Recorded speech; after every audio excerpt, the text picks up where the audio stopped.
So these are submarine cables in the rise of mass surveillance. There's this house in this neighborhood in New Jersey that actually isn't a house. It's hard to Not see a because house. it's behind this gate, but if you look at it from above, you'll see that it's actually a really large building. Kind of looks like a warehouse. It has dozens of air conditioning units, and it's just sitting here among a sea of Hiding ordinary something. suburban homes. All of this is just a facade, hiding this massive building that is a landing station for AT&T, the place where these massive undersea cables that connect the world hit the eastern seaboard. We now know for certain that the US government spies on those cables with the help of companies like AT&T. And according to a leaked memo from the NSA, they process all the data that they collect somewhere in New Jersey, in a facility called Pinecone. Lining up these maps points to this secretive disguised building as one of the best candidates for where this surveillance is being processed. But there's a lot more of these hidden buildings around the country. Thanks to leaked NSA documents and some thorough investigative reporting, we now know some of their locations. Like the fake house in New Jersey, these other cable spy facilities blend in as benign, nondescript buildings, avoiding any undue attention along the streets of New York or San Francisco or Dallas. These few hundred cables that connect our world contain an unfathomable amount of data, all of our communication, all of our connections, and it would seem impossible that any government agency would be able to spy on it all. Impossible, that is, if we didn't have solid proof that they do. So let me tell you the story of the cables that connect our planet, and show you that if you can tap into them, you can watch the world, and they have. And they've been doing it for a long time. 320 million records every day. What we're talking about here is a total revolution of the whole concept of war. Collect it all, exploit it all. New secret cables. Now is the moment where I say thank you to the sponsor of today's video. Good one. I'm very grateful for sponsors. I wouldn't be able to do this job and make independent is actually a I find this incredibly to the to you on these list if you don't have my. We laid the first copper cable across the Atlantic Ocean in 1858. It connected Ireland to Canada. We sent the first telegram across this wire and it took 18 hours to arrive, which was like light speed back then. The cable broke 3 weeks later, but even still, it was a huge success, a revolution for a world whose progress hinged on being more and more connected. Through a single cable, only an It's a long time ago, 1858. The planet would be linked up by many more of these cables, draped along the ocean floor, allowing us to call people across the world, and eventually allowing us to access information through web It's the telegram era. An online network called Internet. Today, there are 1.4 million kilometers worth of cables linking us all up. And they transfer a ton of data. So the fastest cables can transfer 224 terabytes per second, and the amount of data being sent around the world doubles every 2 to 3 years. Unsurprisingly, there's a whole industry dedicated to just laying down these cables and then monitoring them and repairing them when they break. Sometimes they get broken by fishing trawlers or anchors or natural disasters. Sometimes they even get broken by sharks. Lava. That's pretty rare. But sometimes these cables are broken on purpose. There's this island right off the coast of China, but it technically belongs to Taiwan, a country that China has vowed to eventually absorb into their own. Needless to say, there's a lot of tension. Intentionally breaking the cables of this little island have accidentally been broken 27 times, which is a lot. 27 times, not a coincidence. China denies that they had any part in these 27 accidents. They say it's just an unfortunate fishing or anchor incident, but I'm suspicious. Officials fear that Matsu is just a warning, and that internet connections to the whole of Taiwan could be under threat. Sometimes it's unclear who attacks these cables. Like a few years ago when somebody ripped out a 2.5-mile piece of this cable that connects Norway to the island of Svalbard. Other times it's very clear who's cutting the cables, like when the United States was at war with Saddam Hussein in the 90s and they cut Saddam's cable so that he couldn't communicate. I mean, cutting the communication cables of your enemy is an old strategy. They were doing that way back in, like, the American Civil War. But the more interesting approach to me isn't just sabotage. There's another way that you can use cables to your advantage if you are a great power trying to control things. If you have access to submarine cables, which governments and militaries do, you can scrape through the insulation of this cable. You can splice in another cable, and you can duplicate the signal and hear everything your enemy is saying. Okay. The British Navy did this to a German submarine cable out here in the middle of the Atlantic during World War I. The Germans suspected that they were being listened to, so they sent all their communication as complex codes. But the British had very smart code breakers, and they were able to decrypt all of this and discover a lot of Germany's secrets. And they discovered this secret plan that Germany had to ally with Mexico and invade the United States. This is one reason why the US ended up joining the war, and it all happened because of submarine cable tapping. World War II took cable tapping to a whole new level. A more connected world meant more opportunities for vital military information to leak out. So the US created a new agency where they would tap in and monitor hundreds of thousands of civilian telegrams and phone calls flowing through both the mail but also through these submarine cables. I mean, think about it. It was a scary time. It was global war. It was mass destruction. So mass surveillance on your people felt necessary in the name of national security. Even the insides of envelopes are scrutinized for hidden writing by these censors. This agency was shut down after World War II, but the seeds of mass surveillance were now planted. You don't have the ideas. Later, President Harry Truman creates a new secret department, the National Security Agency, or NSA. Their job was to secretly collect and analyze communication happening in the country. Communication that was not meant for them. Spying on communication of all kinds, all in the name of national security. By the time the United States and the Soviet Union are locked in a Cold War, spying becomes even more valuable, even more of a priority for these governments. And once again, underwater cables become a target. Try to take out enemy informations. The Americans built this entire spy submarine, which had a secret space set aside for intelligence officers and a giant computer. They called this space the Bat Cave. Of course they did. A bunch of like military dudes on a submarine, and they've got their like secret like computers like, we're in the Bat Cave. I can totally see it. This submarine called the USS Halibut had a little mini submarine thing that was actually not a mini submarine, but rather a pressurized chamber full of special gas that divers would just sit in there and breathe. It was pressurized to feel like the deep ocean, so that these divers could go out into the ocean and be 400 feet under the surface, and their bodies were ready for the pressure.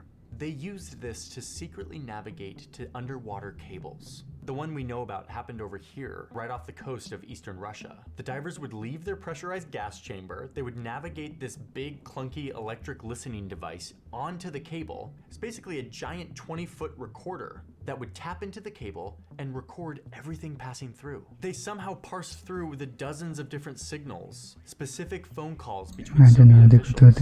But of course, this is like the analog days, so the storage on this device would fill up. So they had to go back with their little Batcave submarine every few months to replace the tape.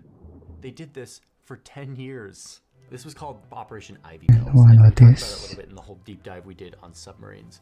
But boy, it just like never ceases to blow my mind how resource intensive this operation was. Anyway, through this tapping on the Soviet cable, the Americans learned just how scared the Soviets were by the buildup of nuclear weapons. This helped them negotiate a slowdown in the nuclear arms race, and even helped lead to the end of the Cold War, according to one expert. By the early 90s, the Cold War was over. The change of centuries, the dawning of a new millennium. But then came a world-changing attack into the ultra-connected internet age. This new law that I signed today will allow surveillance of all communications used by terrorists, including emails, the internet, and cell phones. This government will enforce this law with all the urgency of a nation at war. It is now my honor to sign into law the USA Patriot Act of 2001. When you and the team are pitching a new product, oh my god. Suggestions can offer a more personal. In 2006, a leaked document revealed that in a nondescript building in San Francisco, behind this random yellow door labeled 641A, the NSA had set up this harmless-looking box that tapped into the fiber optic cables that traversed the Pacific Ocean into Asia. The phone company AT&T had agreed to let them siphon off the traffic that was moving through their cables. This seemed kind of nuts that the US was tapping a cable where all of our communication goes through, but we had no idea what was coming.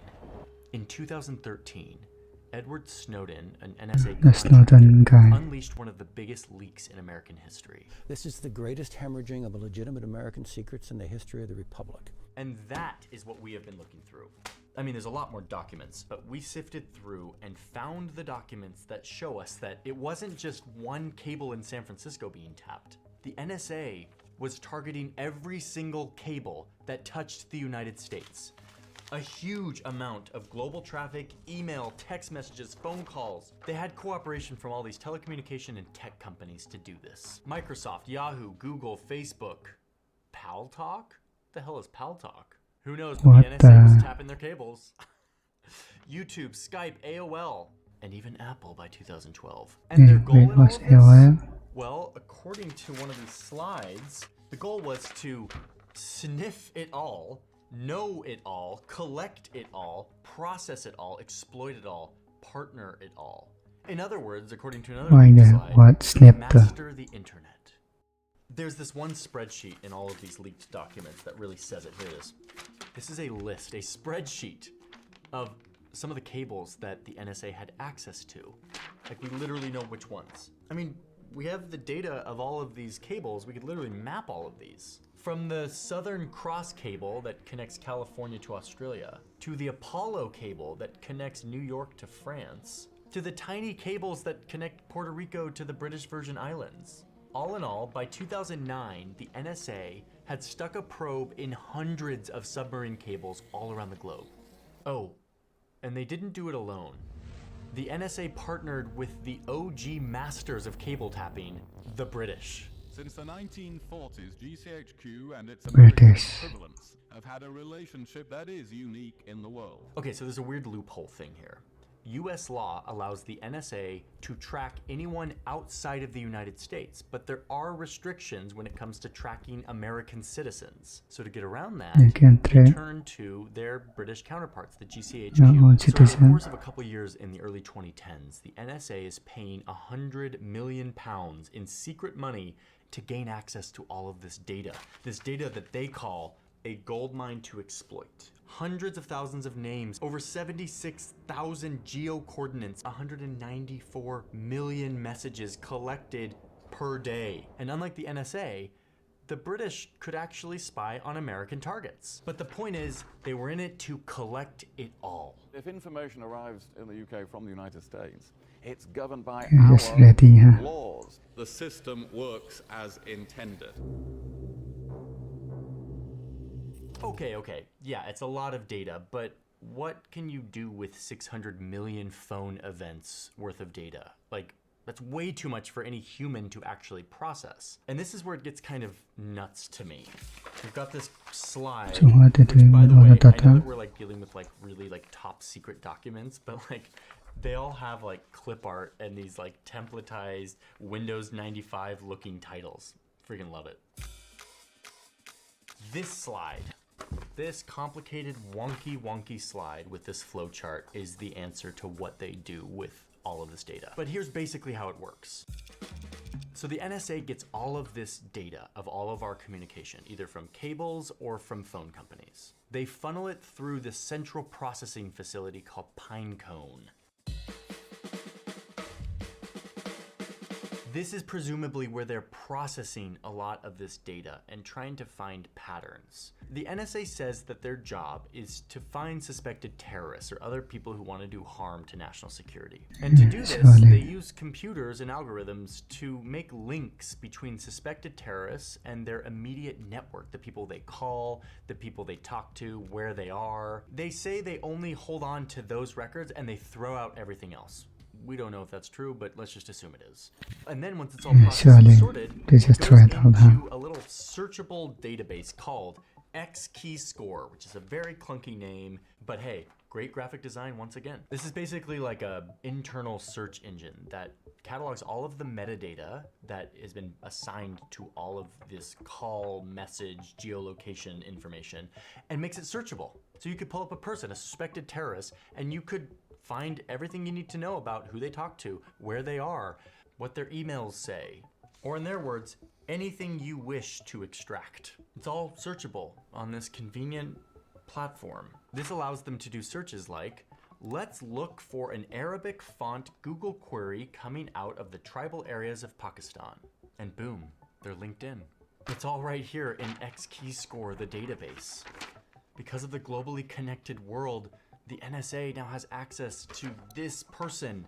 They can see what messages they're sending. They can see where they are right now. Okay, this is kind of all weird. searchable in this convenient database, accessible to agencies from other countries and all over the world. The whole assumption here is that in order to find your target, the terrorist, the spy, whatever, you need to access all of the information. This turns metadata into a weapon of modern warfare. We kill people based on metadata. But that's not what we do with this metadata. This revelation, all of these documents, this whole Snowden drama was a big deal for a lot of reasons. One of the things it did is it made the location of cables really important. Most of the cables were going through the United States. But after this leak, countries started to look for alternative routes that bypassed the United States. Like this one that connects Brazil to South Africa and then goes on to Asia. So over the last decade since these leaks, the US has become less and less the epicenter of cable connection. And you guessed it, there's another player who wants access to cables. China. Of course. China is rapidly building out their worldwide network of cables. And they're doing this through Chinese state-owned companies like Huawei. And this is adding yet another front in this emerging Cold War tension between great powers that want to lead the global system. It turns out that controlling and spying on cables is a requirement for global leadership in 2023. Who knew? But unlike the US, who purports to protect privacy and civil liberties, but secretly violates them, China doesn't even pretend. China has built a society off of mass surveillance and control of information. Like here's actual footage of how China tracks the movement of its population through visual recognition, through cataloging every face, every car. Information is power. It's actually crazy. And just a couple of years ago, the US formed a new special unit with intelligence and regulation officials. It's a group called Team Telecom. And their job is to assess any new projects, any new cables, and make sure that they aren't going to threaten or weaken US interests. For example, there was this one cable that was supposed to connect LA to Hong Kong. It was being built by like Google and Facebook. And they were like into the project, hundreds of millions of dollars into the project. And this Team Telecoms shut it down. Too risky. We can't have our fiber optic cables going too close to China lest they spy on us. This is making the map look really weird. You used to only have to have like one major set of cables connecting countries, but now you're starting to see duplicates. The Chinese lines and the American lines, each building out their own network, not connecting to each other. It's like the perfect symbol of the tension that is rising between these two superpowers, the bifurcated world that we're moving into. China is connecting these small remote islands, laying down cables, and these islanders are happy to have fast internet, even if it comes from China and is probably being tapped. The continent of Africa, the US and China are both laying down lines.